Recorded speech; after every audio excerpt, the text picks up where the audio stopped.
Israel और Hamas के बीच cease fire की बैठक में इजराइल अपनी शर्तों पर अड़ा हुआ है, वहीं हमास भी अपनी शर्तों से पीछे हटने को तैयार नहीं। इसके चलते बैठक बेनतीजा रही। इधर गजा में बहुत बड़ी खबर यह कि इजराइल ने हमास के उन ठिकानों को फिर निशाना बनाया जहां याहिया सिनवार के छिपे होने की आशंका जताई गई। इजराइल डिफेंस फोर्स ने खान यूनिस को खाली करने का ऑर्डर भी रिलीज किया है।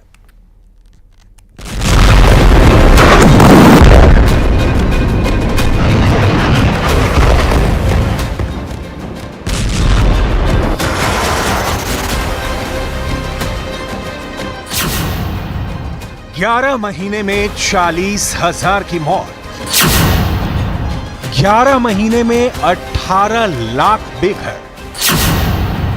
11 महीने में 92,000 घायल।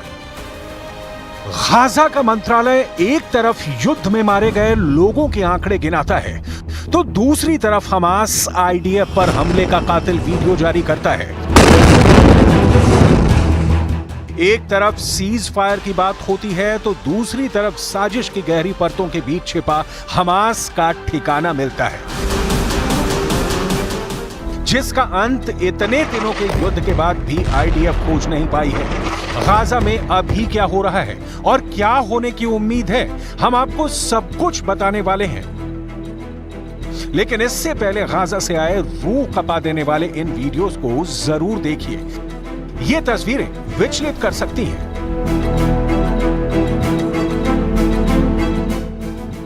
वीडियो नंबर 1, गौर से देखिए इस वीडियो को। इस वीडियो में 5 से 6 आतंकवादी दिख रहे हैं। हर आतंकवादी के हाथ में हथियार है। पहला कैमरा इन आतंकवादियों को फॉलो कर रहा होता है, जबकि दूसरा कैमरा टारगेट पर फोकस है। दीवार में बने होल्स में आईडीएफ के 2 जवान तैनात हैं। आईडीएफ के जवान हमास के लड़ाकों की तलाश में मोर्चा संभाले हुए हैं और हमास के लड़ाके आईडीएफ के जवानों की लोकेशन जान चुके होते हैं। बाकायदा इस पूरे सीन की एचडी कैमरों से शूटिंग होती है और फिर होता है रॉकेट लॉन्चर से पिन पॉइंट अटैक और हवा में हर तरफ धुएं का गुबार फैल जाता है। ये गाजा की आज की तस्वीर। आईडीएफ पर अटैक कामयाब होने के बाद हमास के लड़ाके जश्न मनाते हैं, बाकायदा नारे लगाए जाते हैं। हमास के लड़ाकों का यह वीडियो न्यूज एजेंसी रॉयटर्स ने जारी किया है। अब रॉयटर्स की ओर से ही जारी किए गए इस दूसरे वीडियो को देखिए। वीडियो नंबर 2, हमले का यह वीडियो आईडीएफ की तरफ से जारी किया गया है। आईडीएफ को खबर मिली थी कि दक्षिणी शहर रफा में हमास के लड़ाके छिपे हुए हैं। इजराइल की आईडीएफ पुख्ता तैयारी के साथ हमले का पूरा प्लान तैयार करती है। हमास के लड़ाकों को ट्रैक किया जाता है, बाकायदा उनकी हर एक मूवमेंट पर नजर रखी जाती है, उनकी तस्वीरें ली जाती हैं और तभी होता है एक बड़ा धमाका। धमाके के बाद धूल और धुएं का गुबार फैल जाता है। उसके बाद आईडीएफ ने हमले की जगह पर सर्च ऑपरेशन चलाया तो देखिए क्या मिला। ये एक रेजिडेंशियल बिल्डिंग थी।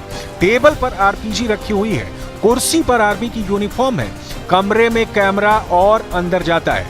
अंदर जाते ही आईडीएफ को एक ऑपरेशनल टनल दिखती है, साथ ही एक गन जमीन पर पड़ी मिलती है। और अब इस कमरे को देखिए, हमास के लड़ाकों ने कैसे हथियारों को छिपाने के लिए गड्ढे बना रखे हैं। फिलहाल आईडीएफ सब कुछ तबाह कर चुकी है। हमले के बाद इजरायली सेना ने बयान जारी किया। इजरायली सेना ने यह कबूल किया कि हमने पिछले कुछ दिनों में दक्षिणी गाजा शहर रफा में लगभग 100 फिलिस्तीनी आतंकियों को मार डाला है। हमने हमले के वक्त वीडियो भी रिकॉर्ड किया है। आतंकवादियों के सफाये के साथ ही आईडीएफ ने रफा के एक अपार्टमेंट में बने गड्ढे में हथियार भी बरामद किया है। इजराइल गाजा युद्ध के आंकड़े चौंकाते हैं, डराते हैं, सोचने पर मजबूर करते हैं कि आखिर ये जंग कहां जाकर रुकेगी और कितने लोगों का खून बहेगा और कितने घर उजड़ेंगे और कितने बच्चे अनाथ होंगे और कितनी औरतें बेवा होंगी। लेकिन ये वो सवाल हैं जिनके जवाब किसी के पास नहीं है, ना तो इजराइल और ना ही हमास। इस सब के बीच गाजा से सबसे ताजा खबर यह है कि दोहा में हमास और इजराइल के बीच संघर्ष विराम वाली बातचीत 2 दिनों तक लगातार चले मंथन के बाद भी फेल हो गई। अब फिर से सभी पक्ष अगले सप्ताह बातचीत के लिए मिलेंगे। अब जानिए कि इस बातचीत में शामिल कौन कौन था। बैठक में इजरायल के खुफिया विभाग के प्रमुख थे, बैठक में अमेरिका के खुफिया विभाग के प्रमुख थे, बैठक में मिस्र के खुफिया विभाग के प्रमुख थे, बैठक में कतर के पीएम मौजूद थे। इतने बड़े और ताकतवर लोगों के इकट्ठा बैठने के बाद भी आखिर क्या वजह रही कि बातचीत फेल हो गई? सूत्रों की माने तो जिन शर्तों पर हमास ने आपत्ति जताई थी उनमें मिस्र के साथ सीमा पर गाजा के अंदर इजरायली सैनिकों को रखना, इजरायली बंधकों के बदले फिलिस्तीनी कैदियों पर इजरायल के लिए वीटो अधिकार और कुछ कैदियों को गाजा भेजने की बजाय निर्वासित करने की शर्तें शामिल है। हालांकि अमेरिका के राष्ट्रपति जो बाइडेन से सीज फायर के बारे में जब पूछा गया तो सुनिए उन्होंने क्या कहा। One of the reasons why I was late for you all was I was dealing with the ceasefire effort in the Middle East.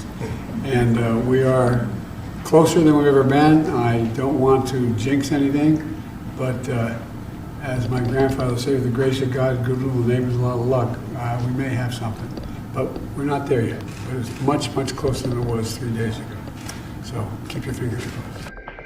America आशान्वित है, लेकिन इस बीच उत्तरी गाजा पट्टी से आई इस तस्वीर को देखिए।